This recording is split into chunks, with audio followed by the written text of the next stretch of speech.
We'd like to apologize for the late start, and we thank you for your patience in bearing with us. We will start with the National Anthem.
I will now ask my colleague, Mr. Richard Carter, to lead us in a word of prayer.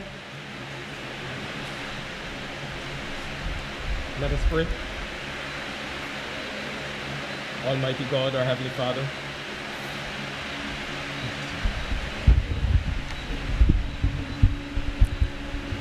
let us pray. God was here, and even though you weren't. Almighty God, our Heavenly Father, we thank you for the blessing of being able to come together to discuss and consider the issues related to the functioning of our community and our country. We thank you that we live in a blessed place that allows us the freedom to congregate, to deliberate without fear of persecution. We ask your blessing on all of those who are gathered here. Let us consult and discuss in the spirit of openness, freedom, tolerance, and understanding. We ask that you bless those who are on their way and bring them here safely. And when our deliberations will finish, we pray that you will take us to our homes in safety. These mercies we ask in your name. Amen.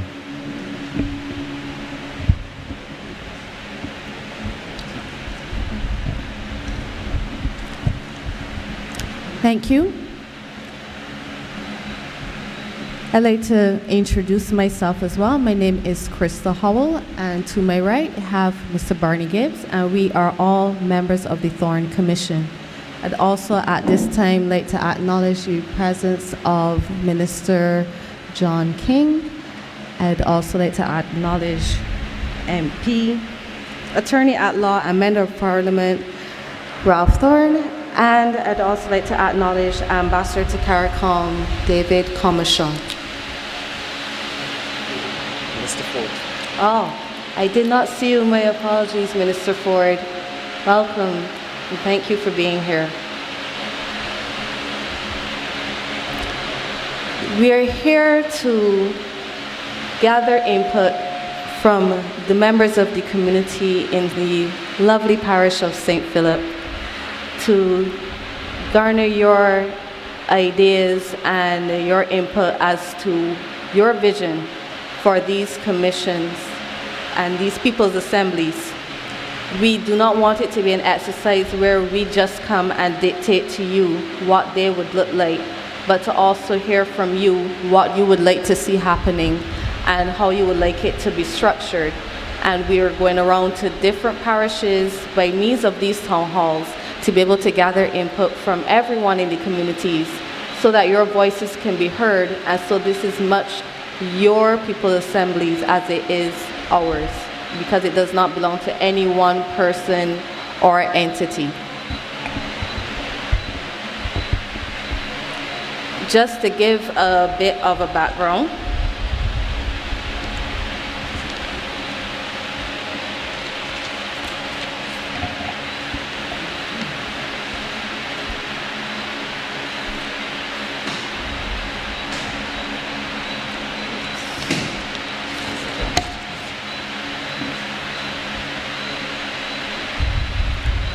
the People's Assemblies will be community-based and will have approximately 30 members for each of the 20 proposed assemblies, which would then have in total approximately 600 members that will be coordinated to carry out national duties. The functions of these assemblies will be to have oversight over government agencies, engage in community well-being, look after environmental improvements and protection, focus on education, engage in community development and sports, look after vendor licensing, community forums, planning permissions, government development, and be a people's cooperative. The proposed structure would be for there to be one assembly in the parishes of St. Lucy, St. Andrew, St. Joseph, St. John, and St. Thomas. The parishes of St. George, St. Peter, St. Philip, and St. James would have 2 assemblies. Christ Church will have 3, and St. Michael will have 4. This was decided based on the population density, as certain areas, because of the number of persons within these parishes, we thought it would be best to have more assemblies. However, if you think that your particular parish would need more or less, if you think it's best to combine with another parish, however you think the structure would work best for you, that is all open for discussion. In terms of selecting persons for these assemblies, we're proposing that persons who have an interest in assisting their communities in the aforementioned areas would submit a CV, and this CV is used loosely. It's not in the academic idea where you present a whole bunch of qualifications and try to make it as though it's only for persons who have an academic background, but we are looking for persons who would have history of helping their communities, of being involved in some of the areas that we would have mentioned, who have a love and a passion and can reflect that in how they would present at their town hall when it is time for them to be elected. We're also expecting that you'll be able to speak to the persons who are there, so that when it's time to vote for persons, you can present your case as to why you think you would be a suitable candidate to go forward for one of the people's assemblies. The proposal is also to have some of persons from the private sector, approximately 10. We have 10 persons from public office, and we also have 10 students that will be comprised from the University of the West Indies, Samuel Jackman, Barbados Community College, and the senior body of secondary schools. However, if we also believe that younger persons are passionate enough to step forward and be representative for their communities, that is also open for discussion as well. We are coming with a proposal, but please do not think that everything is set in stone and you don't have any input or any say. If there's a strong enough voice for certain things to be changed, we are certainly open to that, and this is where you come in. So we have, of course, an open floor for questions, but we also have some proposed questions that we can give you as well, so that you can give your feedback on what you think should happen. So some of the queries include: do you support a system of local government in Barbados? Do you support the proposal that each assembly must be nonpartisan? Do you support the proposal for each assembly to have 30 persons? What do you think should be the minimum age for membership on a people's assembly? Do you support the proposal that each assembly should comprise a mix of elected private persons who live in the geographical area, together with persons nominated from specific departments in the public service?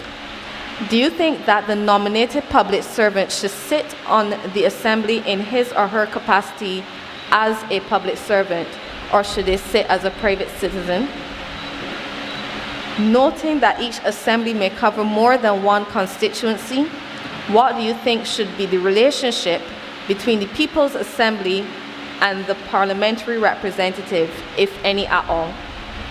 And should sessions of the Assembly be generally conducted in public?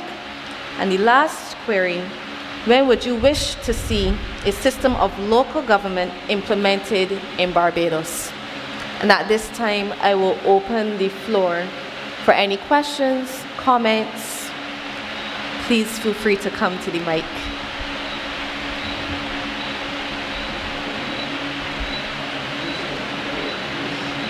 Pardon? You want to?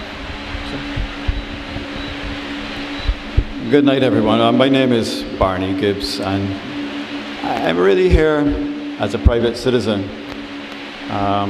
Just like everyone else in this room, I have questions about the entire the process, but I can speak to what I do know. I know that while the system of government that we have has, I guess, served us reasonably well over the years, it could be better. It could be a lot better. And it would be better, I truly believe, if we as citizens had a means by which we could have a say more often every 5 years. And I think that is what my colleagues on the commission are trying to achieve, Mr. Thorne and Mr. Commission, is to really create a formal mechanism by which that can happen. Because right now, as we speak in this room, there are pockets of communion all over this island. There are people in churches and mosques and fraternal organizations. There are people who maybe are sitting in a hairdresser's office and talking about ways that they think Barbados could be better, or maybe complaining about things that they would like to see done. But who is hearing them? You know, and how, and more importantly, if they're heard, how is that translating into action and into policy? And so I'm here to give my support because I think it's really, really important that we get it right.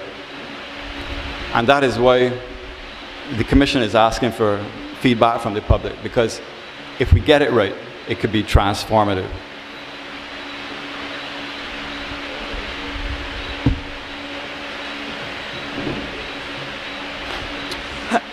Hi, good night. My name is Carol Harris, and I have certain comments and maybe operational questions.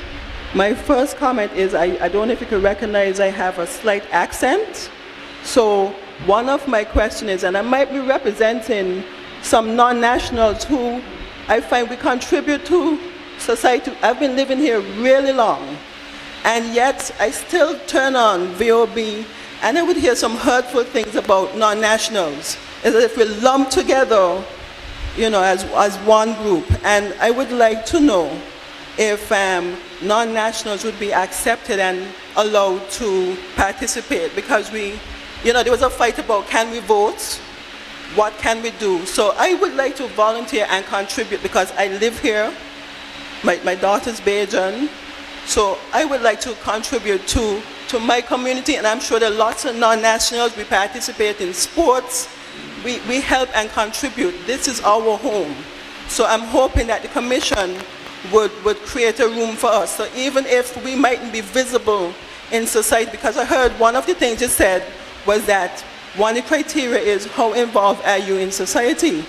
But sometimes we hold back because we might sense we're not fully welcome. So I would hope that even if we're not actively on every single committee, that we can still bring our skill. I'm a skilled national, and I know I have a lot to contribute. So that's one of my questions about the involvement of non-nationals. Right, that's one thing. And then an operational question. There are lots of NGOs doing some of the things that you want to do. I know with some developed countries, when they have local government, you actually have officers with powers who can issue tickets. So one of the things we have, and I'm from St. It's a very proud petition, by the way, we have litter wardens, and there's so much power in litter wardens. If you can ticket people for overgrown vegetation, because a lot of the times the overgrown vegetation, there's a private landowner, and that landowner should be held accountable for their vegetation growing in the road. And I'm trying to figure out, why are we paying over and over to clean private land? That's one.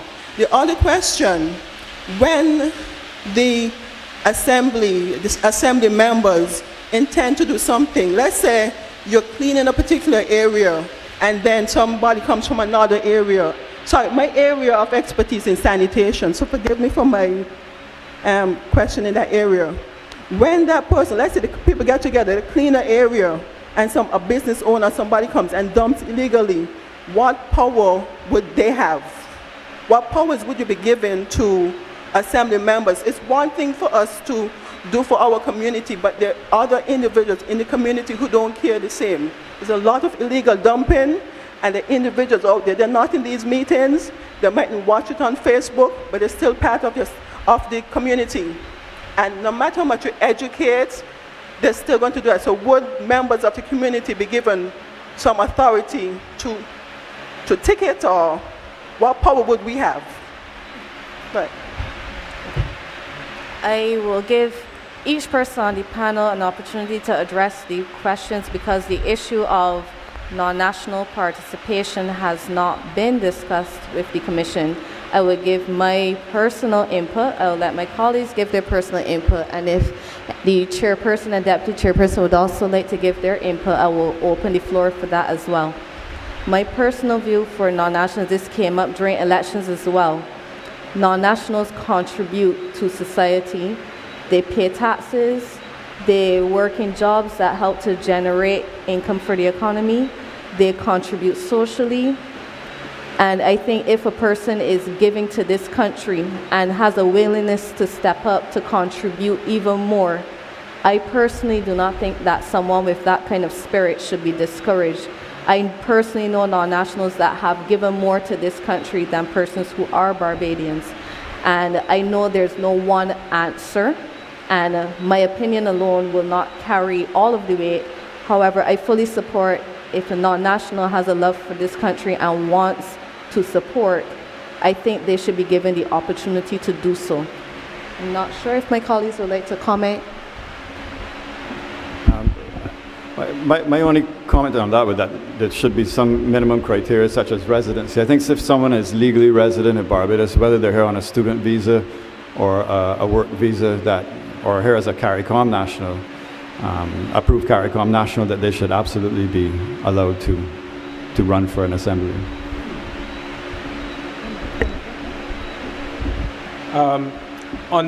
You asked two questions and posed the issue of the non-national participation. So thank you for raising that, because as the chair said, it is not one that was flagged with us before. So thank you for raising it for our consideration.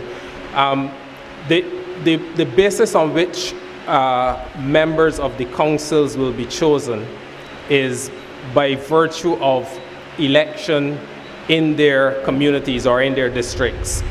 And therefore, if you, whatever your nationality, are resident in the district, and members of that community select you on the basis of either your contribution or your potential for making a difference, then that would be the right of all of the members who are in that district, as far as I can see. By the way, none of the proposals that are put here have actually do actually have the force of law as yet. And therefore, given that you flagged this, it is probably something that we need to consider whether or not there has to be a provision for it in the regulations that will govern the operations. But as far as I can see, and based on my understanding, once a person is selected or elected by the members of the community in which they are resident, then that person can stand to be a member of the council, whatever their nationality. That would be a secondary consideration. In the same way we have freedom of movement within CARICOM, in the same way as persons holding CARICOM skill certificates and are able to move and work and enjoy the benefits of being a citizen of CARICOM. By the same token, then, an individual who is living and resident in a particular community can, by that same token, be a member of the constituency, or not the constituency, the People's Assemblies. Constituency is sticking in my mind because that was, of course, one of the previous forms that we have, and it is probably only the third time I've heard it, the word used tonight. And one of the important considerations is that this whole process is apolitical. I'm sure that it is something that will come up further on in the discussion. Let me just say something quickly on the other two issues that you flagged. You spoke about non-governmental organizations and their role and support. NGOs are part of the community, and therefore persons who are serving on non-governmental organizations, and I'll probably have to start shouting now. Persons who are serving on non-governmental organizations, persons who are representative on non-governmental organizations do have the scope to make a contribution in the assemblies.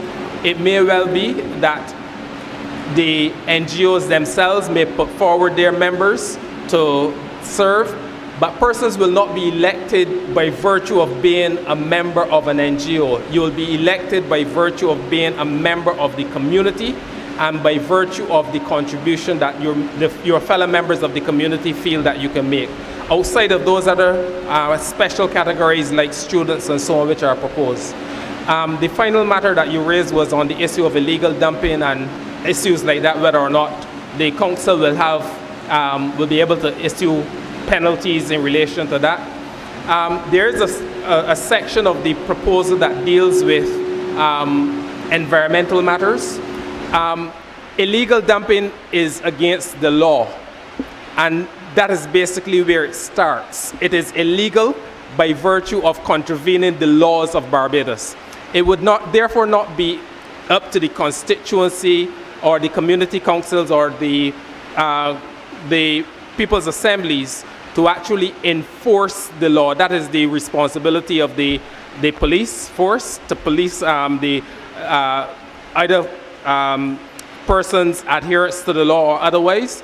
But if you live in a community, if you're a member of the People's Assembly, and because you are much closer to the action than would otherwise be the case, then it would be up to you to have access to either the Royal Barbados Police Force or the other agencies to ensure that the laws of the country are respected, particularly with respect to environmental matters. So I wouldn't see the constituency I keep saying constituency, I wouldn't see the People's Assemblies issuing things like tickets or anything, but I would see them raising the issue with the Royal Barbados Police Force or the other agencies, and then them taking the action because it would be in contravention of the law of Barbados.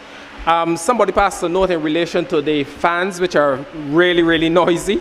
I don't know if we turn them off, if it will make it too uncomfortable, but perhaps we can try and see, because they really are very noisy.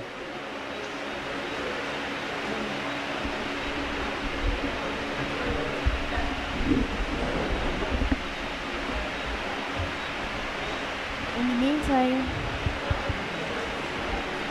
hello? Microphone is down. In the meantime, if there are any other questions, please feel free to come to the microphone and introduce yourself, and we're here to listen. Good night, Good night. Madam Chair. My name is Jerome Davis, and I'm from St. Philip. I have a few concerns with, first of all, the designation given to the entity, and then the structure. People's Assembly, somehow, for me personally, does not meet what I would expect of the structure that you're intending to bring to the community. I know and understand why you do not want to say constituency councils. I know you'll never go there. You want to distance yourself from that term. But if that's the case, I do not see why we could not have community councils instead of constituency councils. For me, I see an assembly as what we have here tonight, where the council will call an assembly of the residents under its mandate. This, to me, is an assembly of people, but not the council. Now, in terms of the number of assemblies, you said there are going to be 20. Now, Barbados is divided into 11 parishes. It is subdivided into 30 constituencies. I don't see the need now to want to further subdivide it into 20-something, whatever you want to call it. Why are we trying to avoid constituencies? There are 30 of them. Let us have 30 community councils. My personal, humble opinion. I think the number of persons on the assemblies, as you call them, the number is too great. 30 on a council. I can see you having 15 persons sitting on a council to meet, to plan. You can have subcommittees, which would, of course, probably involve other persons. But for me, as a chair or whatever it is of that council or people's assembly, to call a meeting of 30 people where they want a plan, to me, doesn't make sense. Just to interject, I'm not sure if you have any other questions, and we will get back to you if you do. But the issue of the number being too much actually came up at the St. Lucie Town Hall. And I gave the example, I am a member of the Institute of Chartered Accountants of Barbados, and we have different volunteer groups for different areas. And as you can imagine, we are a body of approximately over 1,000 members, and we have volunteers for different areas, including communications, membership, etc. And some of these volunteer committees have up to 30 persons volunteering, and it is never enough. The reason why we have proposed that many persons, I would just reiterate some of the areas that we're looking at. There are proposed 10 functions proposed. So if you take that 30 volunteers and you divide it by the number of functions, you already only have 3 persons for each proposed function. And the idea is not that you will have every single meeting having 30 persons. Functionally, you can have 5 persons looking after education, or 2 persons looking after community well-being. Ma'am, I see where you're going. Right. But I'm saying to you, a council of 15 can still achieve that, but you would not make the council 30 people. As a person who has been on many volunteer groups, the more persons No, you're missing my point, ma'am. You're missing my point. Lighter. The council can have 100 volunteers, but the council should be 15 persons. That's my suggestion, right? How do we come up with a number? Right, it doesn't have to be 15, it could be 16, but 30, too many. Okay. We can have 100 people helping. And I hope, ma'am, let me say this now. The last time I sat in a town hall meeting was at St. Mark's, where we were knocking down an old community center. And they came to us for suggestions. And we suggested, and we suggested. We will get back to you. They did come back to us, but when we asked or we suggested, it was like, you're giving trouble. And you know what happened? We now have a resource center at St. Mark's, which is lovely on the outside, but no use to the community. Learn to listen to the people from the community. Thank you. Okay.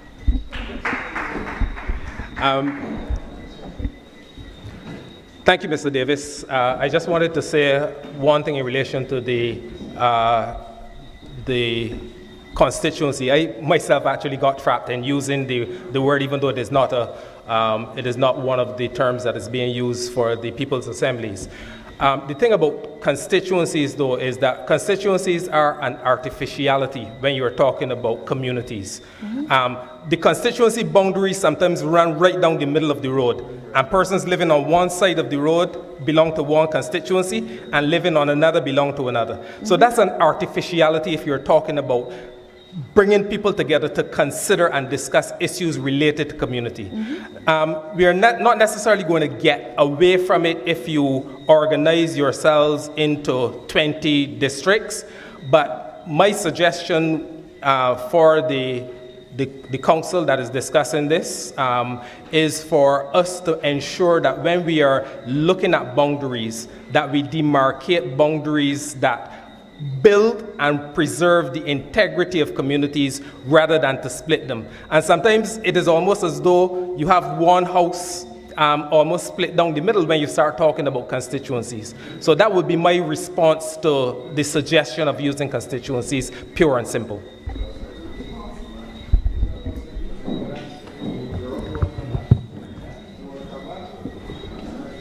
Mr. Innes or Davis, I'm not sure.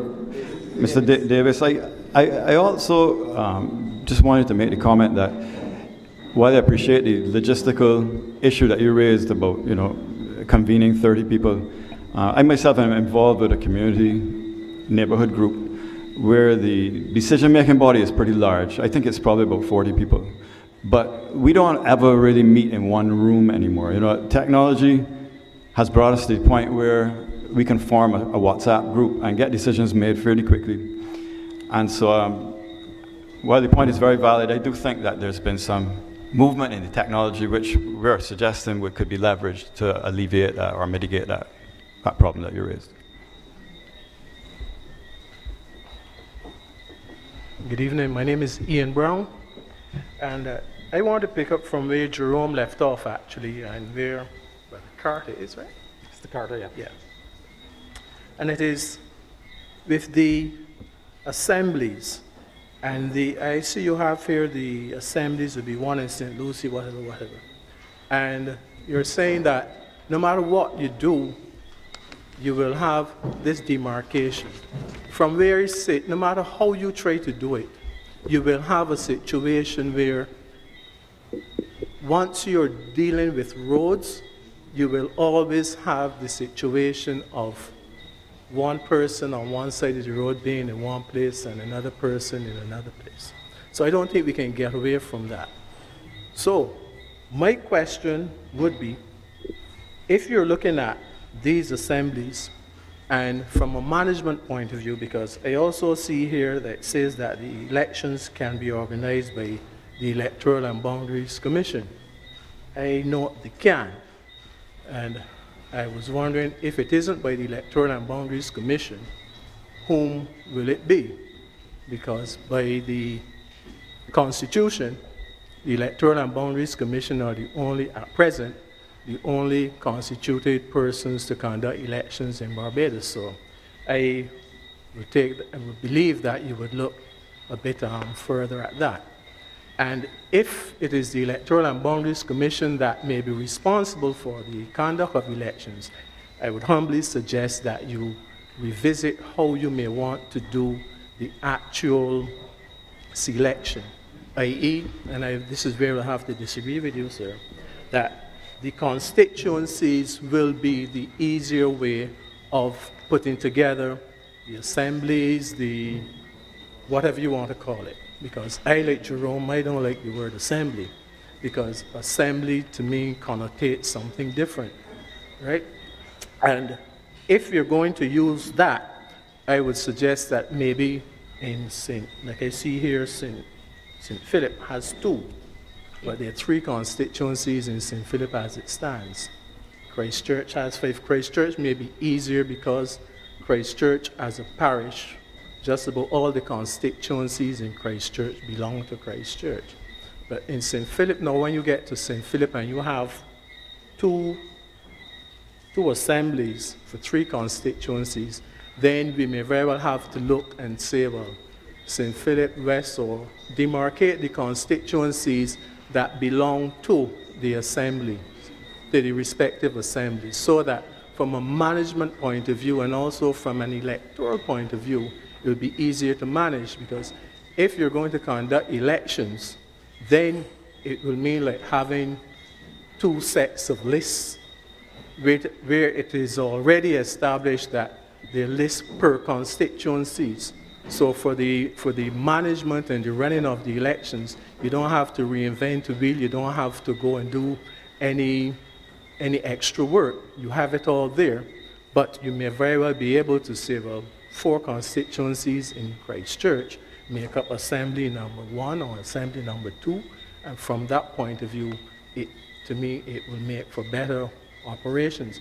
As far as the community aspect is concerned, most of us, I believe, in this room would have been involved in community work at some point. I don't really see that as a big issue, because my problem with roads in St. Philip is the same problem with persons with roads in Christchurch and St. Lucie and wherever. So if we're going to be looking at these things that we have here assembled, I don't think that one assembly in any way will be dealing with the matters different from another assembly, because if garbage is a problem, unless the garbage is not being collected in St. Philip and then it's being collected somewhere else, then we will say, well, there must be some issue. The other thing I would want to understand is the actual functioning of the I prefer councils, quite honestly, because in other jurisdictions, the councils, have a certain responsibility. Yes, they are elected. Again, you're having an election process by whichever means fair. But then you know that these councils, they have a set time to meet. They're discussing these matters. The people can, or this is maybe is another question, will persons be allowed to be part of the discussions that are being held?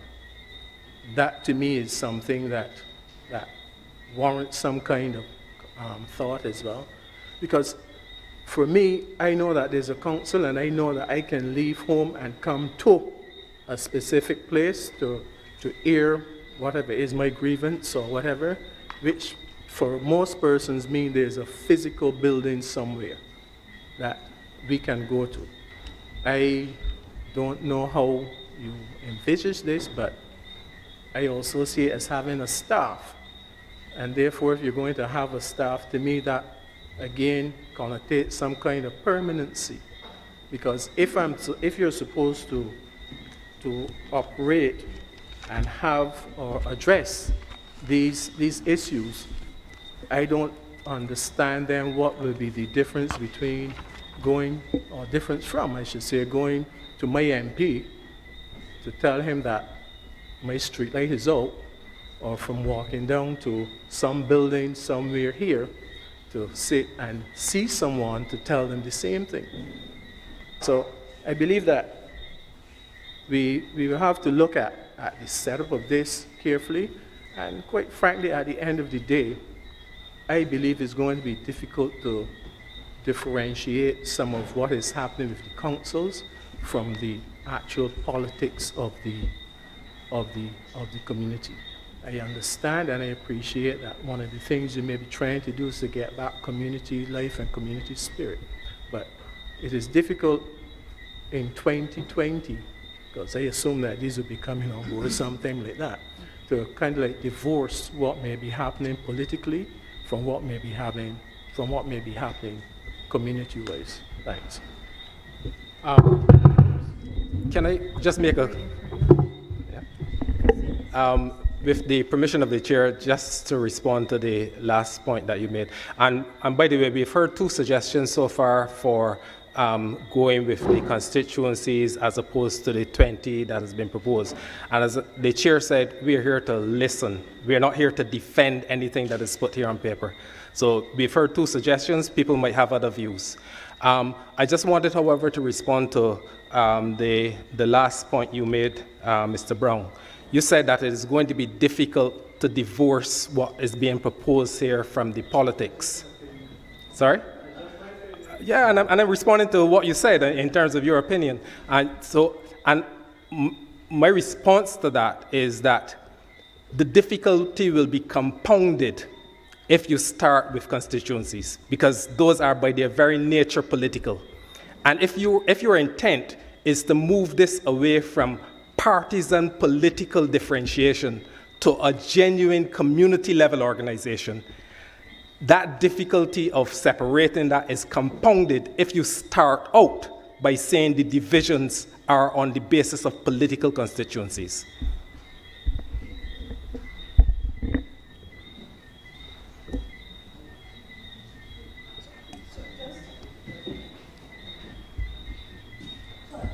I don't mean to just a suggestion though, because I'm thinking Barbados doesn't have the resources right now. Right now, as far as I understand, the country, we're working our way back up.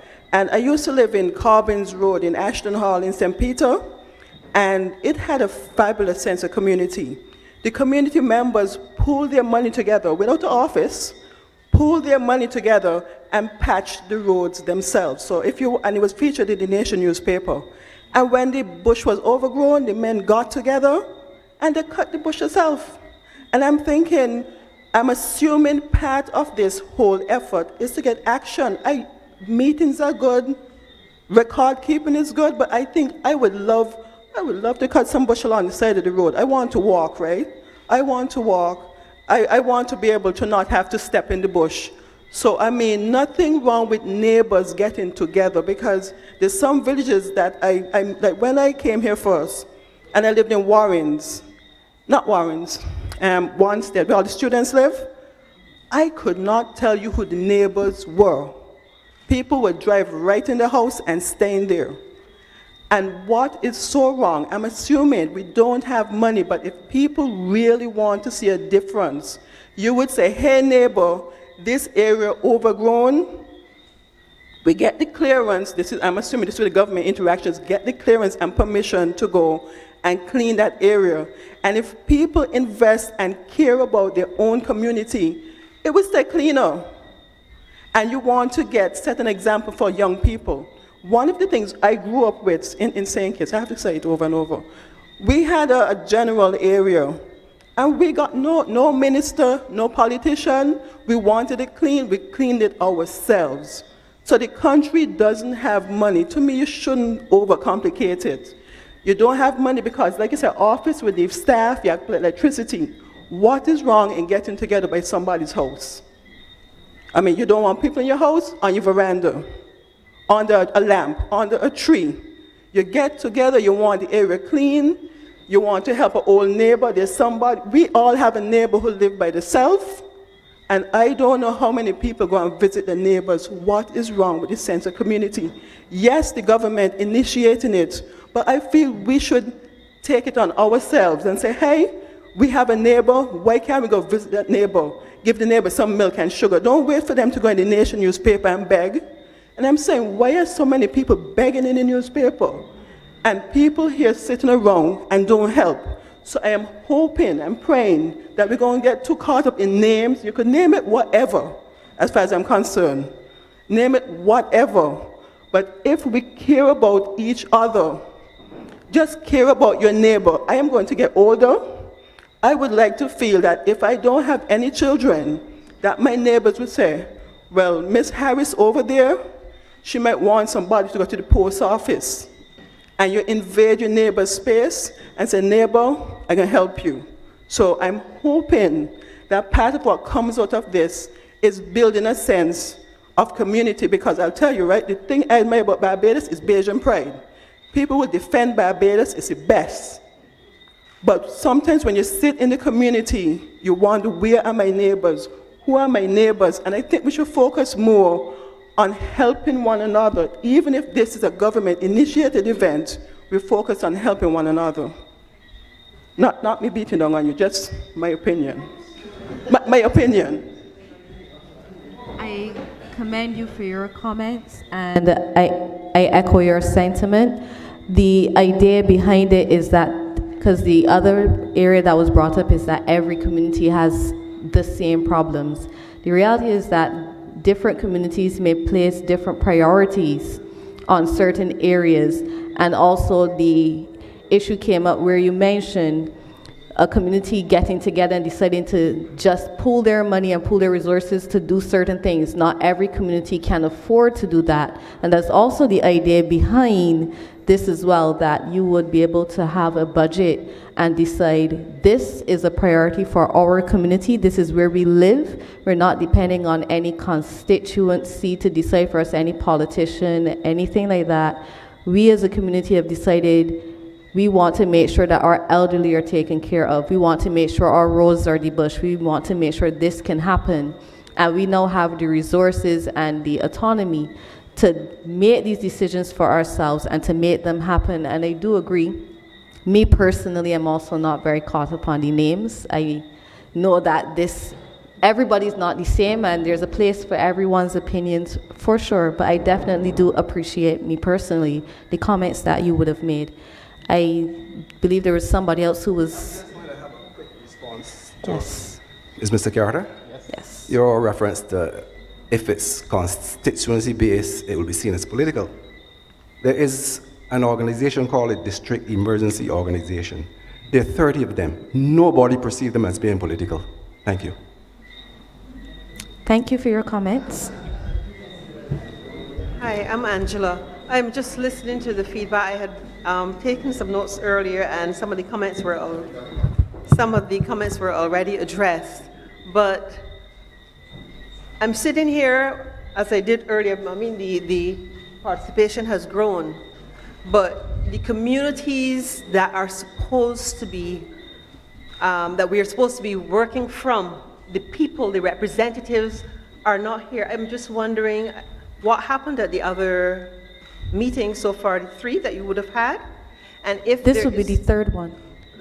Okay. The 2 that you would have had, right? Yes, because there's one more. I'm just wondering if Barbadians generally are, or if you're getting a feeling that Barbadians generally want to get involved in their thing. I totally agree with what y'all are doing. I grew up in an era, I may not look it, but I like my village life, my community life, where you can leave your doors open and interact with each other, you know, swap food, whatever. We are in a time when we can't do that. Sometimes you cannot even open your door now. And there is a great sense of fear out there. People are not here to represent themselves or speak. I am concerned with the requirements for the council now. I mean, I can write a CV and send it in. But then who is electing you? If people are not coming out to hear what is happening and what options they have, how is that going to be rolled out? If, you know, because, I mean, I must admit that the commission itself was advertised constantly in your face on TV, in the paper and whatnot. So I expected greater participation, right? Now, as far as community getting things done, we all should be, totally agree, looking out for each other. But I think that things like the golden rule, we've probably heard it before. I strongly believe in that. We have to address those things, put that in people's faces, try to wake them up to see that what negatively is impacting them can be improved if it starts with the I, and what I do to somebody else, how would I feel, right? We have, you, the committee members, however we do it, we have to educate people first. This is a learning experience. I don't usually get out to things, right?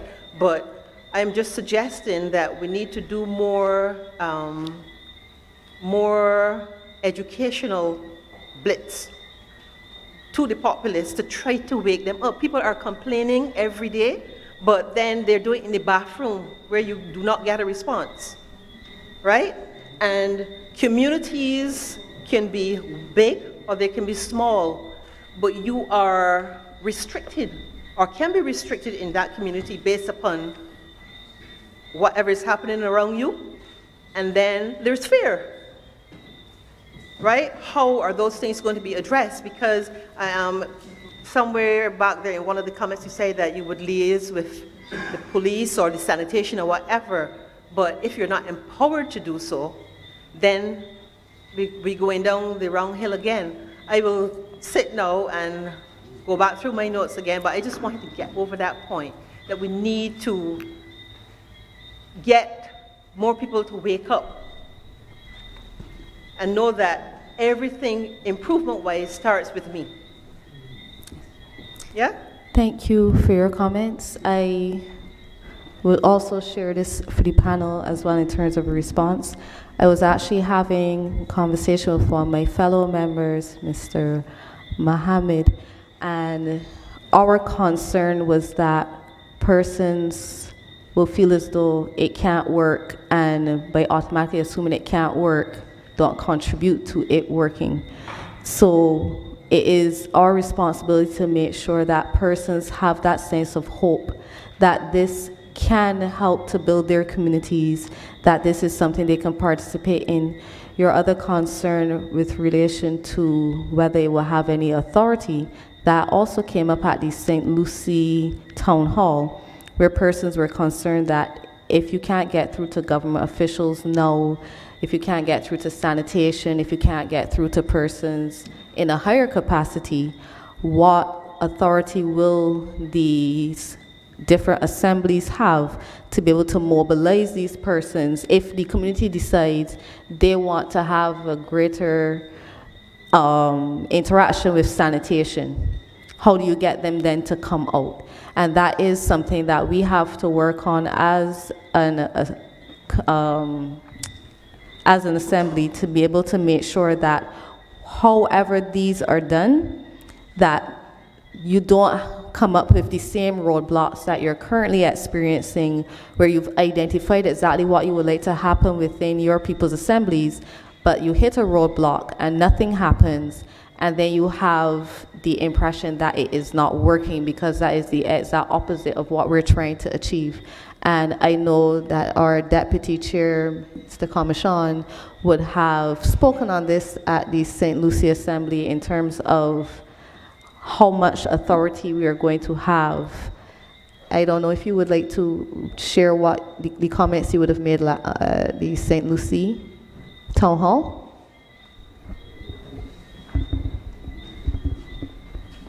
Okay.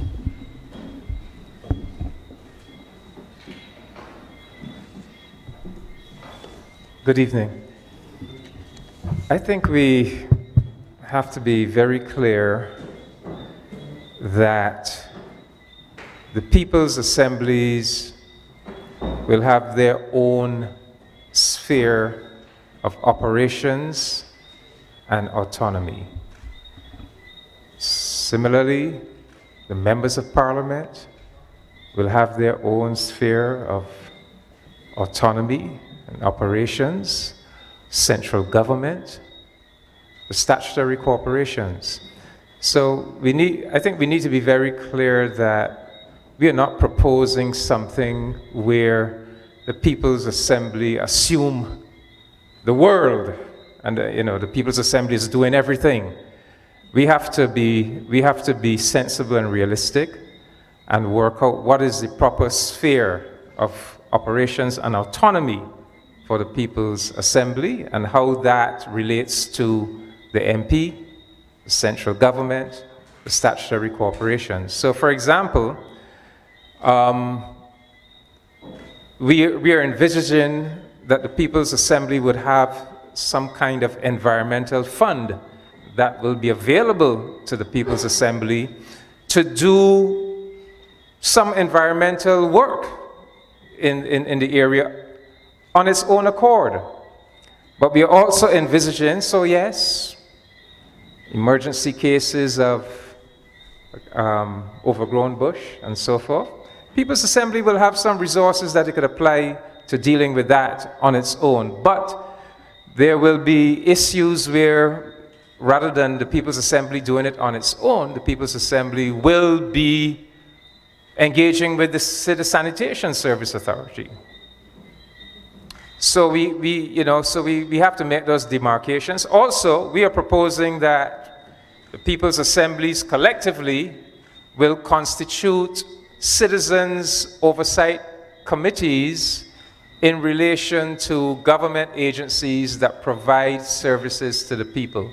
So sanitation would be another one. So this proposal envisaged that the people's assemblies collectively will put together an oversight committee that is holding the Sanitation Service Authority accountable, and that there will be legally enacted regulations that give that oversight committee the power to engage with the Sanitation Service Authority, to bring the complaints of the public to their attention, to have meetings, to discuss, to demand remedies, to have follow-up meetings to see if what was discussed has been implemented and so forth. But so we have to work it out. I mean, that's why we're having these consultations, because this is still very much a proposal that is being concretized, so we have to work it out. And but I want us to be very clear, because sometimes you hear some comments and you get the impression that some people are thinking that a People's Assembly has come now to take over everything, and it will be doing the work that the MP is supposed to be doing and central government supposed to be doing and the statutory corporations. No, that would be very unrealistic, particularly when you're talking about voluntary structures, right?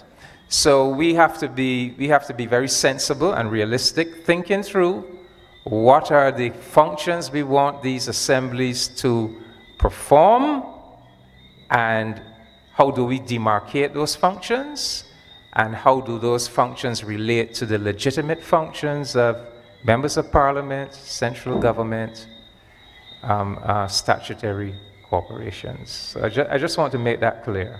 So it's not that we are expecting these people's assemblies to, take over everything, okay? That helps? Okay.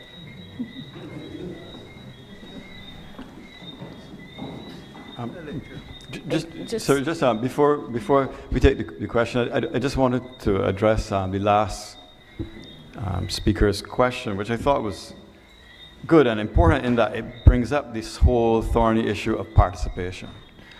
When in fact, I believe the reason for being of these proposed assemblies is to encourage participation. And this is my personal view, but I think some of the structures that have been proposed or built into the assemblies may well help to I think mitigate some of the alienation that people feel right now from the decision-making process. I speak now about non-nationals and the youth. I mean, the very, very first question we had tonight was, a lady said, "I'm a non-national, can I contribute? Will this structure help me to contribute, enable me?" The youth, we don't have a lot of youngsters in the what I would consider a youngster in the audience tonight, but the proposed assemblies speak to having one male and one female student from each secondary school. It speaks to UE student body, electing 10 students, and so on. So we can see where it may well be that this then becomes a mechanism for participation. And it's funny because I wrote the word children there because I wanted to say earlier that this, along with everything else that I usually think of, if you go to the children go home, the primary school children, they go home and say, "But mommy, my teacher said not to do that or do this."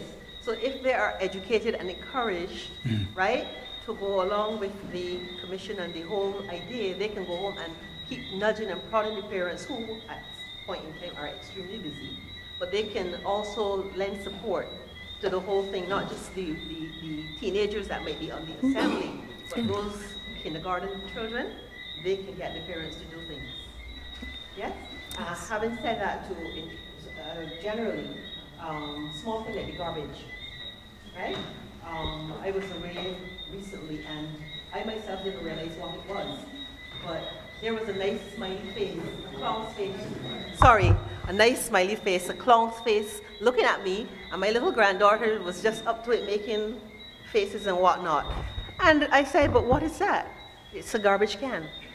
But there it is that is encouraging people, the children and the adults, to put the litter where it should go. So I was just want to say that that is things that we can consider. And it was just a plastic thing, but very attractive. So all those little things we can use to help clean up even the communities. Yes?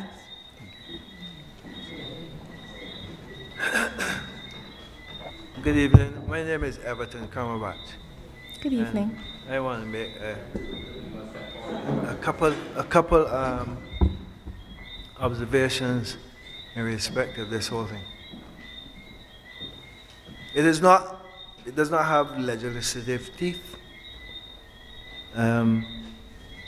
Another reality is that you are seeking to create, and I support it, but we have to be careful not to be duplicating. We have in any one parish or constituency or community a whole myriad of professionals.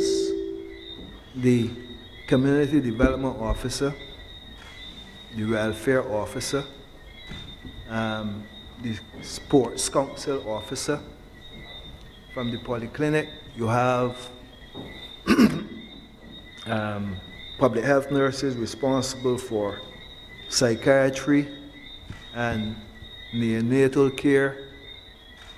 If you add all of these professional functionaries, you will find that you have almost 30 people or nearly there. So my first curiosity really is, how does the council really function to collaborate with these officers who are on the ground and professionally functioning every day? Because essentially what I think we want to achieve by any participation is greater efficiencies in the delivery of services by the state, and secondly, I suppose, the mobilization of communities for various actions and so on at a voluntary level. I had a brief glance last night at the document that has been in circulation, and what I'm seeing there, really and truly, from my own little experience over the years, tells me that there's a lot of reworking to be done if this thing is to be a real relevant and effective mechanism in delivering a higher form of governance in the country. I am not seeing really where we are achieving that by some of the various subsects and so on I see you have in there. The point that I want to suggest really is that we can make this thing a lot more simple than we are advancing, perhaps by having no more than 2 or 3 subcommittees that work in some broadly defined areas, so that if you're dealing, for example, with community development or social welfare and such like, there is a committee that works and relates with the community development officer and all the other officers that are paid on a full-time basis. The last thing we really should be encouraging is duplication at this stage. In addition to this, you have also a parliamentary representative who is already charged with doing all that the council is intending to be doing.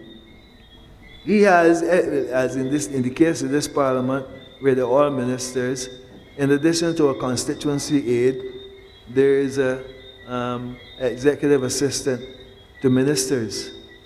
So there's a whole slew of people already earning at a professional level from the engagements to deliver better services and so on.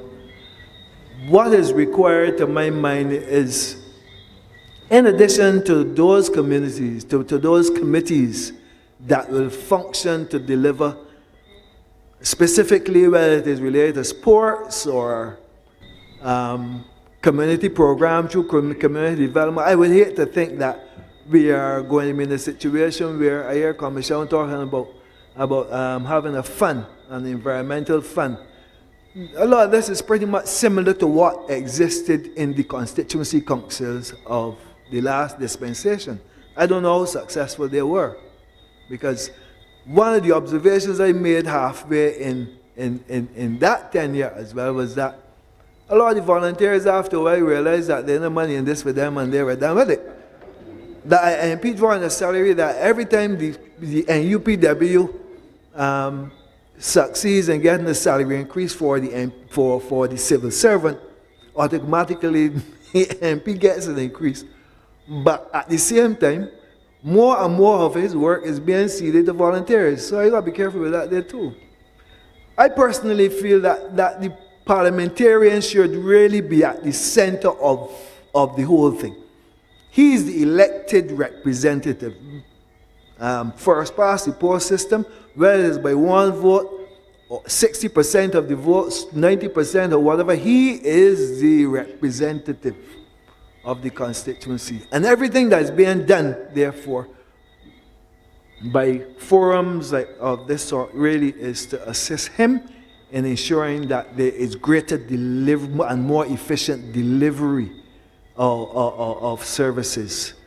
These are some of the things that I think we need to look at a little more carefully, because and I suppose when you have the commissions and other people of various interests, you want to do more and more. So there's no talk about looking at oversight and sanitation and oversight. All of that is already built into my mind. If we have communities that are dealing with community services, youth and community development activities, and they work in an organized and very systematic way. But this is going to require some kind of secretariat to support that work. It cannot be done. Don't fool yourself that it will be done because 30 people meet tonight, 15 people meet in a committee 3 days later, perhaps at the school hall or at some other place, and go away. The days of that kind of volunteerism really and truly gone through the others. A long time ago, you need a secretariat that can facilitate, and I don't know how you perhaps can explain to me, based on the cost restraints, how we are going to engage. But it cannot function without a secretariat, and that secretariat should have already the constituency aid should be in our secretariat. Because everything that's coming up, what's going to happen if you don't do it this way is that the council is going to bypass ministers very often and find themselves down at sanitation dealing with the issue, when in truth and in fact, the minister is the person that ought to be interfacing at that level. Where you want your council interfacing is with the delivery agencies at the local level. That is really where you want your focus, and not being too confused then with things of those sorts. You're not an executive, you don't have legislative authority, and essentially we are but a group of volunteers seeking to do something to make political representation and public service more effective and efficient. So I hope we can consider really a few of these things, because when we get into these constituency councils and we got to be discussing and debating accountability. What aspect of accountability we discussing? Whether the man built the road or whether the minister did the right thing in what he just did? I'm not clear yet as to what we're talking about when we talk about accountability there. The interface between the council and MTW with the parliamentary representative, and it is in politics because the parliamentary representative is the legal representative for the area. That's why I'm tending to support Jerome's idea that to be talking about a structure that does not recognize the constituency structure is not necessarily the best approach at this stage in any governmental structure. I am stressing that the representative and his or her personal assistant ought to be very involved. That personal assistant should practically be at the center of all of those deliberations relating to issues of services, whether it is with MTW and everybody else. But there has to be a formal way and a constructive way of packaging and preparing and making representation to and for, the services. There's an MTW depot. I am sorry how many mornings John can pick up the phone and ask if they can soon get to the road over there. That's the same thing that the council going to be doing. The minister himself, or the representative himself, is the one who is essentially charged with these responsibilities. So what we might want to encourage the participation, I like the idea because it is a way of really trying to refashion the way we do things and getting done and ensuring that the deliverables reach the targets and that we know exactly who we are targeting with what and so on. It will take you more than 3 years as a council to know what the community development officer knows, to know what the sports council officer knows, and to know what the other officers that are constantly interfacing. Unfortunately, we don't see them because we expect to see them like here. But they're obviously on the ground constantly doing whatever they have to do in their own way. So we have to work with them as opposed to trying to create something now that makes it a little more cumbersome just to do basic deliveries. Thank you very much for your comments. Okay. Just a quick response to one of the things that he would have mentioned. With a population of almost 300,000 persons, I would be sorely disappointed if we could not find 600 persons who are willing to serve their communities in a volunteer capacity. I am not sure if it's just limited to my circles, but I know many persons who already do this as volunteers for communities like Rotaract, Rotary, Kiwanis, and I can go on and on. The Barbadians who take pride in making sure that they can give back to their communities and lend their expertise. I also had the president of the Institute of Chartered Accountants of Barbados volunteer to pull together a group that would assist each People's Assembly in managing their budgets and their finances free of cost on a voluntary basis. So we already have persons who are stepping forward to make sure that these people's assemblies will work.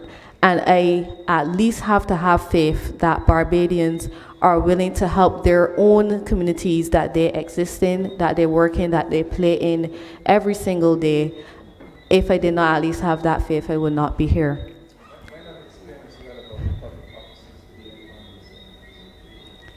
The public officers, the discussion we've been having where that is concerned is that they would have an expertise and an in-house knowledge as to what would be required for many of the different areas that we have been discussing, because we do need those connections and that knowledge to be able to get many of these things to work.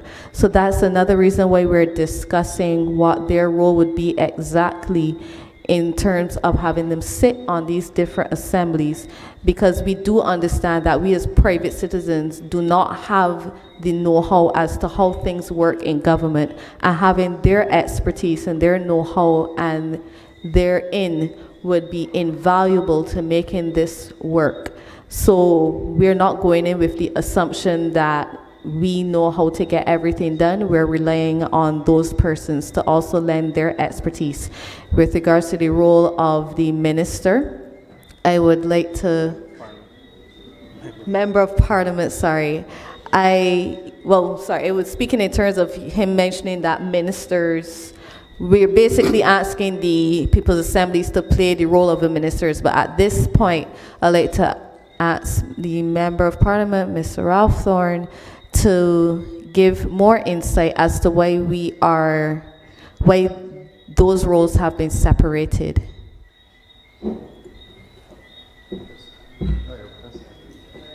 Thank you very much, Chair. To be quite frank with you, Everton, we are having a lot of difficulty, even among ourselves, trying to determine what should be the relationship between the parliamentary representative and the Assembly. We're having severe difficulty with that. Now, you've offered a solution, and you must be listened to, except that we're trying to distance the assemblies from partisan politics. And if you superimpose the parliamentary representative on an assembly, you can understand what will happen. He is a politician, and he will exploit it politically. That's a fact. Yeah, I'm overhearing everyone say you can't stop that. But we are trying to achieve some purity in the character of the People's Assembly. So admittedly, we still haven't worked out what that relationship should be. Perhaps there should be a relationship. Perhaps it should be informal. I would expect, John, that if an assembly is in your area, as one would be, that you would try to have some kind of a relationship with that assembly. Now, as to whether it would be formal or informal, as to whether John would want to ensure that he has people sitting on the assembly, of course politicians will try to leave their imprint on it. But I am not sure that we should ask the parliamentarian or that we should ask the assembly to be subject to the dictate of a parliamentarian. David was trying to explain that in terms of the delivery of services to the assembly, to the community, that the assembly itself would comprise elected persons who live in the geographical area, together with public servants, SSA, National Sports Council, National Cultural Foundation, all of the agencies that provide services within the community, that they should sit ex officio. I was discussing with Ramel just a few seconds ago, well, should those public servants also live in the community? He and I had that discussion seconds ago. I think not. It is as awkward as the Commissioner of Police sending a station sergeant to work in an area where he lives. Would be awkward. But these are problems that we're facing conceptually, and we haven't sorted it out as yet. That's why we're here. I wanted to say to Jerome and to Ian that we began with assemblies that are parish-based. In Barbados, parishes have an identity that is historically strong. When we met each other at secondary school, nobody asked if you're from St. Philip North, Jerome. They say you're a St. Philip boy. All the boys like me from St. Michael, we were tongue boys. And they meant St. Michael. So that within the culture of Barbados, the parish is imprinted very, very heavily.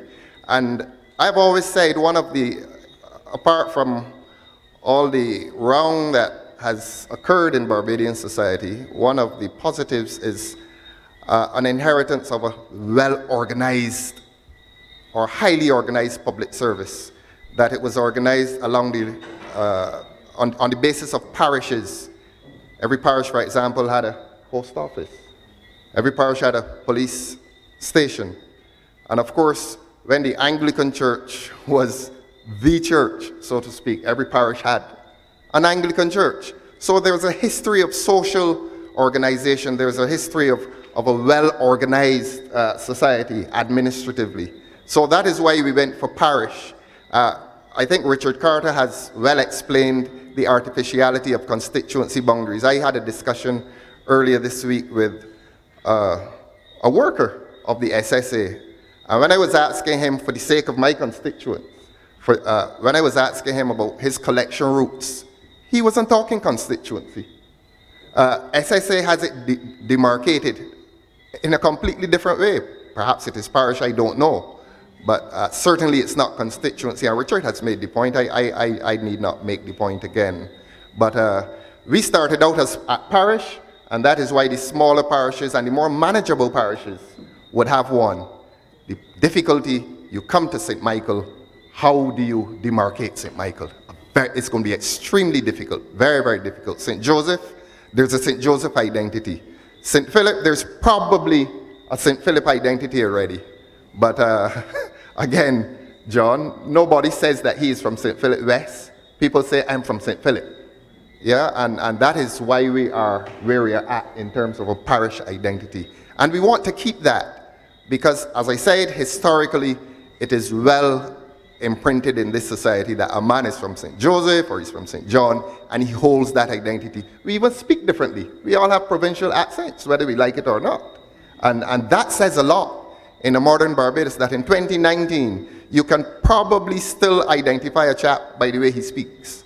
And we want to keep that. And therefore, we feel that in establishing or maintaining that distance and between partisan politics and the people, Barney, that we should have an identity that is separate and apart from partisan politics. Barney made a very important point, that a lot of people in Barbados feel alienated from the established political institutions. You feel that you cannot get anything done. Yeah, and we feel, we are convicted in the belief that people's assemblies, councils, call it what you wish, you even have the right to persuade us to change the name. But people's councils, but we feel convicted that this is the way forward. I had a discussion with my friend here earlier tonight. This is 40 years too late. 40 years ago, Barbados was almost naturally, people in Barbados almost naturally got into clubs. You can't get a 17-year-old in a club now. Something has gone wrong with our community life. And a properly functioning system of local governance will hopefully bring communities back to life, give communities in Barbados some relevance, control violence. If people have a chance to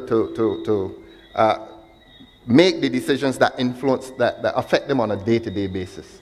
And that's what this is about. We really do want to keep it. Everton, I appreciate your suggestion as to the relationship between the parliamentary representative and the assembly, but this is the time for people to take their destiny into their hands at the local level. Yeah? This is the time. Yes, please.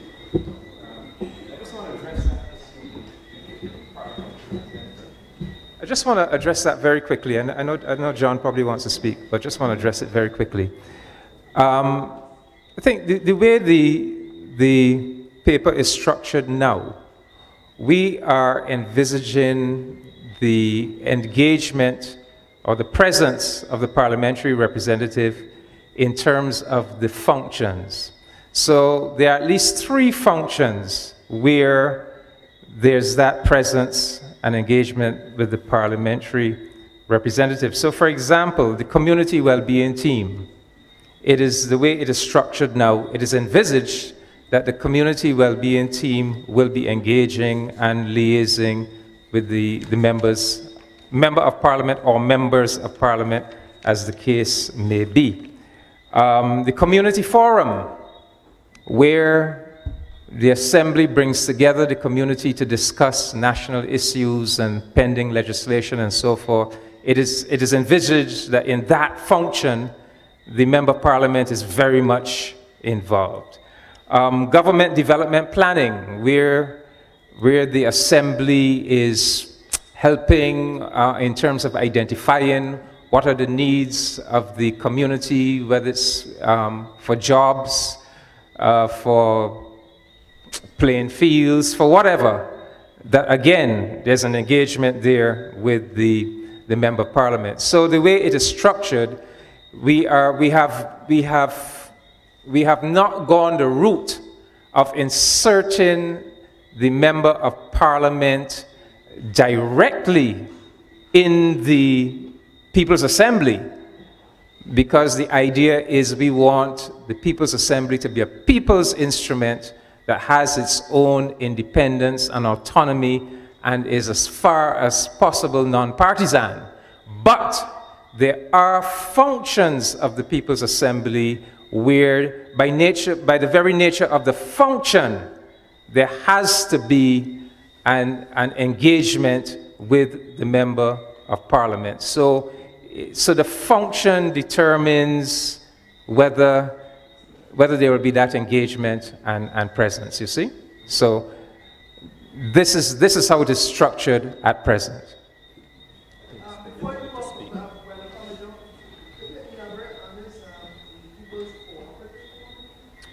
Well, the People's Corp, that's an idea that really needs to be fleshed out. But the feeling was that if you are particularly in the economic climate that Barbados is in, where production is a priority, that the feeling is that if People's Assembly could have as one of its functions to establish some kind of cooperative enterprise that produces. So for example, in St. Philip, it might be a cooperative farm, for example. So we want to explore that. And remember, you know, this is a paper on which we are consulting. But that is one of the ideas that we need to flesh out. But the idea is that you establish these people's bodies, that maybe one of the functions that people's body could usefully perform for the country is to establish some kind of productive enterprise in the parish or in the assembly area. And we think that obviously the correct structure for productive enterprise of a People's Assembly would tend to be a cooperative. In a rural area, you're probably thinking of a farming cooperative. In an urban area, it might be something more industrial or service-oriented. But again, we need help in fleshing out that idea. But we think that's the kind of contribution a People's Assembly might wish to make to the economy of Barbados. Thank you. We'll have the... Okay. My name is Richard Harris. I was very pleased to hear Mr. Thorne talk along the parish lines because that would be my initial idea in thinking that it should be around parish. I would think that there would be 11 parishes rather than 20 in terms of the 20, since we're having 20 or so or 30 persons making up the People's Assembly. I think that is enough for 11 parishes to serve. In addition to that, I think that there can be 30, and that would make it a lot easier because there's already a platform, a system there in terms of electoral matters, where if you have to go 20, you have to begin to demarcate. Like, for example, if you go, say, A and B, now you have to go and demarcate which is A and which is B, so that A don't come over and vote in B, and B don't go over and vote in A. So that will pose a problem. And since you have that system already, I think that you can go along the 30 line. In addition to that, I think there has to be staffing, because there are persons in the the parishes or constituency, whatever you want to call them, that they will want to have issues. And they want those issues aired and discussed. And there must be some place that they can come and give those issues and what their concerns are to, and that they can get to the People's Assembly so that they can be discussed. So I think there need to be a fixed office in the parish, and also I think there need to be a fixed place where the People's Assembly meet. Thank you for your contribution. You wanted to say something?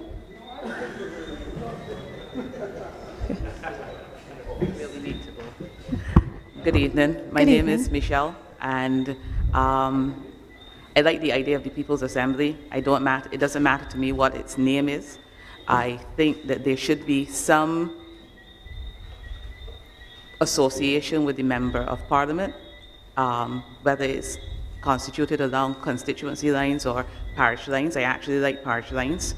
And I think there should be some facility where the MP's personal assistant or constituency assistant works with the assembly or the council, whatever we want to call it. I think that the age for the minimum age should be 16 because we need to hear from the youth. I see everyone talking about a Barbados as we know it today. My idea of a constituency, People's Assembly or People's Council is where sanitation is concerned. Barbados needs to move to a place where we actually separate garbage, something that we're not talking about. We have to talk about separating garbage, and whether we put it by grouping parishes together and have either at the MTW or the sanitation little outlet that they have in parishes or whatever they're called, Kevin, thank you, that you can actually bring green waste there. There should be a collection that is scheduled. You know that your green waste has to come out on X day. We keep talking about Barbados being a first world country, but we want to behave as though we're still evolving out in 1937 and we want someone to come and collect all our waste. We should be talking about separating food waste. Food waste can actually be also composted and come back to something that is of benefit to the country. We have places like China that are not taking your waste any longer. So it's not a matter of shipping and making money out of it. We have to start thinking about how we're going to do things that will benefit Barbados. If I don't put out my green waste on the day that the collection is coming, the People's Assembly should have the teeth to enforce the fact that I didn't put it out. And if it's put out on the round day, I am responsible for taking it to the place that is to be composted. And I should be asked to pay a fine for that. We are already talking and very upset about paying for the garbage and the sewage tax, but the truth is we all contribute to the sewage and we all contribute to the garbage, but we don't have the educational piece in there that says to us these are things that we need to do because we don't have land space to continue placing garbage in the traditional way that we've been doing it. That's just one on the garbage. As I said, I think there should be ordinances or whatever we want to call them for how we operate in the parishes or in Barbados. I think the Assembly should have the right to hear matters. If I wanted to set up a barbecue grill, I should be able to come and make the application at the People's Assembly office, wherever it is, and I should be able to have a hearing there. If there's a case here in St. Philip, like just across the road, where someone is renting spaces to persons to conduct barbershops and do car detailing, etc., but there's no bathroom facilities, not even for the persons who operate. And if there are bathroom facilities, there are only the chemical toilets. We should have, in an evolving first world Barbados, a situation where even if I want to maintain my land and keep tenants, I should have a minimum standard that says they should be allowed to somewhere that they can wash their hands with free running water and that they can go and use bathroom facilities, even if not for people who are coming to access their services. We, the tenants, and there should be some kind of legislation from central government that says I don't lose my property or my rights to my property because I am lending it to persons who want to do entrepreneurial stuff. I also think that the People's Assembly should have some say in vending. Again, right across at Emerald City, every week the guys get run by the owner. I guess I shouldn't, I will say, yes, it's his property. They're trying to do a little side thing on the side. They're encroaching. Some customers don't like it, but again, we should have a place where it is safe for people to vend, not just on the side of the road, and I stop the car over on the opposite side and then have to traverse between traffic to get to the vendor, who again has no facilities to wash hands, etc., etc. Again, in decentralizing it, because I think it should be looked at as some type of decentralization. We're talking, I heard someone talk about welfare and officers. Do we understand that in a 2019 Barbados, if I need a welfare voucher for food, The only place that I can get it is on Robert Street. There's no reason why I should come to my welfare office in St. Philip and then have to traverse down to Robert Street and have to operate where I have to get it turned around within 24 hours. We have to start thinking about how we're going to treat with ourselves in a way that brings dignity to everyone. And therefore, again, the People's Assembly, the People's Council, whatever we want to call it, should have a facility where it is only in extreme cases that I need to go up to central government, but there should be some minimum standards or guidelines under which they can operate and make decisions. And then it is only, as I said, if there is some kind of blockage that you really need to go to the sitting member of parliament. In that case, then you can go through the constituency assistant or the personal assistant. And even there needs to be a clear demarcation of what that role is, because this is Barbados and we're still down along party lines.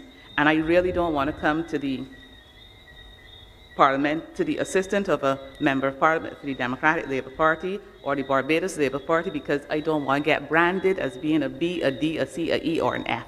So there needs to be somewhere in which that entire process is broken down. If not, we're going to continue to have cannibalization of ourselves along party lines. My last thing would be, I think there should be some, I know we're talking about a forum, and we're talking about youth. There's a marginalization in Barbados of what we call the block culture. There needs to be some way in which we can engage those persons. And then, I know I said last, I'm thinking also when we talk about space of property, not just persons, personal properties in developments, and etc., where those persons, again, I shouldn't have to go up to central government to be able to find that person for not clearing their spot. That is something that should be done, whether it is through the polyclinic in a particular area, we group them all together. There should also be some facility where persons, if they chose to, can help to maintain areas for beautification. I see it being done now in developed countries, in France, in California. I know Mr. Gibbs already does some of that, but where you can actually have residents responsible for pieces, if you want to call it plots of land, that they can hold for a period of time, whether it's 3 years, 2 years, 5 years, whatever, to help beautify and maintain what's happening, even if at the parish level, you engage persons to help maintain it. Because I saw something about the assembly having a budget and being able to do some work. And that is a way that we can also, if we did the composting, we can have employment generated in the areas where people are. And we can also then go into volunteerism after that. Because if you do this, then there's an aspect of volunteerism that has to come along with it. And that's my suggestions at the moment. Before you run away, just a quick question. Would you be willing to participate? Yes, I would be. You're welcome to come to the mic, but please make note that we are very close to running out of time, and I will cut you off. But I would find it, but this is the point, I would find it rather strange, because one of the things that I've noticed, when it was Johnny, my boy, singing Calypso, I'm a member of a community. Mm-hmm. As soon as I become a politician, I become an outsider. This makes absolutely no sense. Now, I'm very serious. This makes absolutely no sense. And so that for us to have a conversation that says that in order for you to interact with your parliamentary representative who did not put himself there, but you did, that it becomes in some way that he can influence what is being done at a community level. But I'm a part of the community also, so the interest of mine is the interest of the community. And so therefore, if the conversation cannot even get past partisan thinking, this whole thing is doomed to fail before it starts. Because there has to be a level of maturity within the people of Barbados to understand that regardless of B's, D's, NDPs, or whatever, what are we first and foremost? We're Barbadians. And so therefore,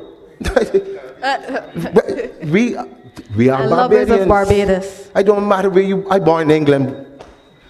So I born in England. We are Barbadians first and foremost. So that if you cannot even begin the conversation by seriously looking at what is it that you want for your community. You keep coming back to the same thing all the time. Government, sanitation, this, government. Let me tell you something. When the garbage is packed up outside your house and nobody moves it, who stands to get disease from rats and all? This is you. So you can't sit down with this nonsense all the time. This body ain't moving, this body. I come from Cartersville, just across there by Parish Church. There was a time when they had a strike, and my mother and the people that lived down through the gap get together and pay a man to move the garbage. You don't sit down and because when you sit down and you decide that the only thing that can happen now is if the parliamentary representative got to do it. What happened if parliamentary drop down there tomorrow? The community has to work. Let me get serious. And you know me, I never a person that has my mouth. The parliamentary representative has to interface. There is a certain interdependency between him and the community that has to take place. If it does not work that way, it will not work. Because you can't have a community operating where the parliamentary feels he is being usurped by a council. And I heard people talk about the political interference. Well, let me tell you something in case you don't know. The words basically got two certain personalities. Mr. Carter, you would know. Social and antisocial people. If you put antisocial people, you can't say it on the CV. But they could come into the same councils and drive it to hell. You don't know we met sport. They can do it because they're antisocial by nature. And that is what they do. They come in and tell you and try to make it into a political thing now and mash it up before it starts. So the thing is, how do you now determine outside of the CV and the certificates and all this thing, what is it that you're looking for to come on to these assemblies to give service to their community and to their country? That is where this conversation has to go. Because the pretty CV don't mean one thing if the person has no character.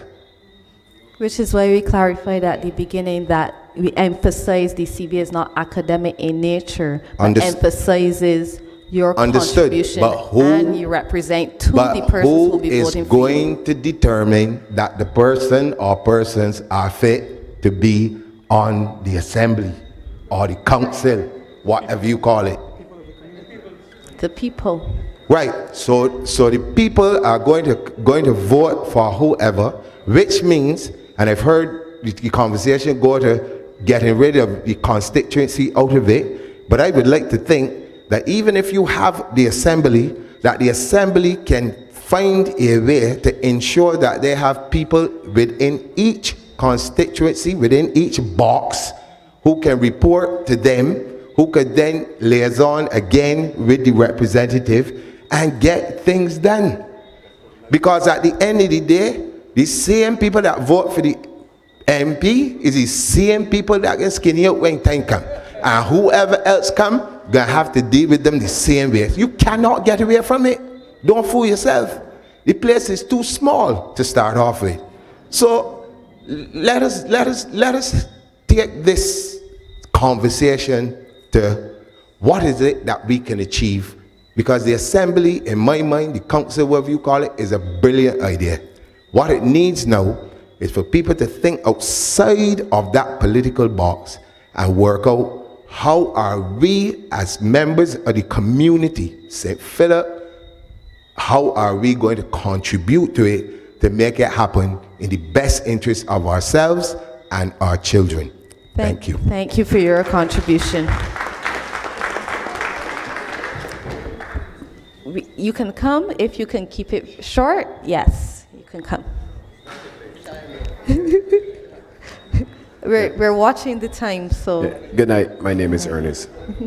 I must first say I like the idea, People's Assembly, and I want people to understand we got to treat it as the People's Assembly and not the House Assembly, right? My honest problem that I have is that what I notice, all of these committees and all kinds of stuff are formed, and all Barbadians seems to do is talk, talk, talk, talk, no action.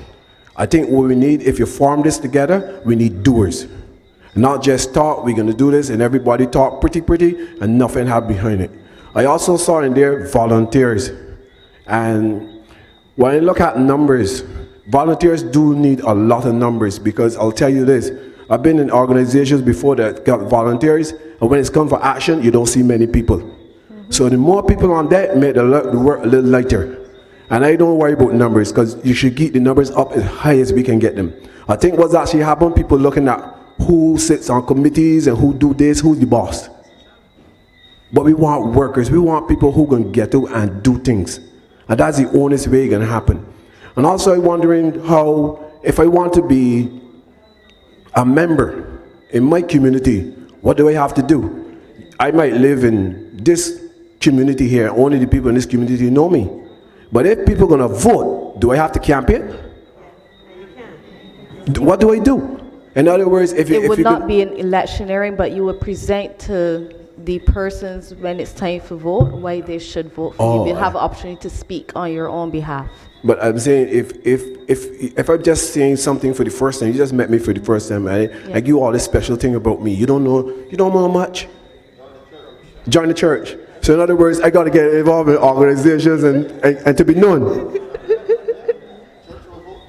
Well, I'll tell you this. So I support the initiative. I just hope that it's not just talk, and we can find some people to do stuff. I heard the colleagues saying that they got different councils that do this and do the next. And I sat there and I said to myself, we got the Queen Elizabeth Hospital, right? And we got polyclinics, right? And we got private practitioners, right? All in the same health, looking after people. More hands, the better. Yep. So don't quiet down, just put our effort together and do this. Thank you. Definitely appreciate your comments. Okay. St. Philip fires up near the end. I'm Trevor Marshall. I just want to support what the minister just said, because that was going through my mind all along, because there is, just like they have in the US right now, a division. There is a division among parties in Barbados. And even as we are here tonight, we are hearing talk about constituency and assembly. You know, you will get people who are from one political wagon saying one thing and try to oppose. My concern, though, was what Angela raised ever since, about the fact that, I mean, when you're looking here tonight, how many people are here? So the residents in St. Philip are not even coming out. That was raised on social media as well. Somebody talked about the DEOs. Mm-hmm. Nobody comes to those either. And they have disasters, they have floodings, and people in St. Philip don't come out. So we have a problem that we have to be able to get the people in the neighborhoods to come out to such meetings and know what is going on. Yeah. Encourage your neighbors to you come do out. that. Because another issue that was raised at some of the other town halls was that the initial one, know that you get persons to see what it's like and everything else, that they would like us to come back, so that by the time you come back, know that you have a better understanding, you get a feel for it and everything else, you can get more persons to come out and be able to share what they believe should be happening. And that's something that we also are taking under advisement as to whether we'd go back to each community, if that would be practical, or if we'd have one large assembly, we'll make a decision as to how we will come back out. But we definitely would like to do that. Okay. Anyhow, I support the whole idea. Thank you so much. You want to... Yes. Sorry, I was just saying that just to write on what he said, maybe you can, if you're going to have a second meeting or second meetings, advise the churches too, because those are assemblies in themselves, and they can get the people to come out to the meeting that you will have. Yes. Yeah? Thank you. And the children. Thank you. Just wanted to add, just to add quickly as well, just so the audience knows, this this meeting and everything that's being said at both mics is being streamed internationally on social media. So there are people all over the world who are tuning in the diaspora and hearing what is being said. Yes. Go ahead.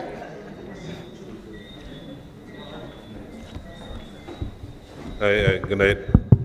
My name is Walter, and I must say that it's because of Ian I'm here. I wasn't even aware that there was a meeting here this tonight, and I guess a number of other persons might be thinking the same thing. But first, let me start off by saying this. Any attempt to empower Barbadians into any governance model, I totally agree with. Right? Let me start with that. So I support the constituency councils, and I certainly would support anything you could call it, whatever you want to call it. But I think one of the things that, listening to everybody tonight, it has to do with the delivery of public services. So I see sanitation and QH and all that kind of thing. And how the ordinary Barbadian citizen can feel empowered in how the delivery of those services are being done. So for instance, we have an issue with the garbage, and we complain. And sometimes we wonder if it's falling on deaf ears, because sometimes we don't see the trucks. How is it then, if we set up an assembly, do we have the power to be able to construct a way that these services are delivered in a way that we as citizens will like? Same thing with health. So it's all about delivery health services. One of the things I was saying, I was listening to that, and I listened to Brother Thorne and Commission. I was just wondering if the councils or whatever, I know you don't like councils, what's the other word? Assemblies. I wonder if the assemblies would have the power of recall. That is just something that I just thrown out there, because in some countries, assemblies do. You are the minister of whatever, and we don't think that you are doing a good enough job, then you must come in front of the assembly, and we must be able to grill you. You must be able to give us answers that make sense. And if you don't think that you're doing the correct thing, yes, if you're not doing the right thing, then we should have, as people, and not wait every 5 years to try to say, we'll get rid of you. But we must be able to, because you are spending monies from the public purse, which everybody in here, I hope, will be paying taxes. So it's our money, and we should have the right to determine whether it's being spent properly or not. I saw this document for the first time, and there is a next meeting when, well? Next week. Yes. Thursday. And okay. I will tell you this, I'm going to go through the document, and I think I will come to the meeting, I will put some proposals on the table, because one of the things that we needed to do as well, we need to engage civil society in this. I heard somebody talk about the church just now. We are not going to move forward unless we engage as broad as much persons as possible. And that is something that we need to do. So I'm not like I said, I started my opening remarks by saying any attempt to empower the normal citizens of this country in any governance model must be something that we must all support. That is my position. Thank you for your comments.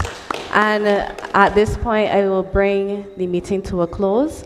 I would like to reiterate that our next one is next week, Wednesday at 7 p.m. at the West Terrace Primary School, and that will be the last one for the year.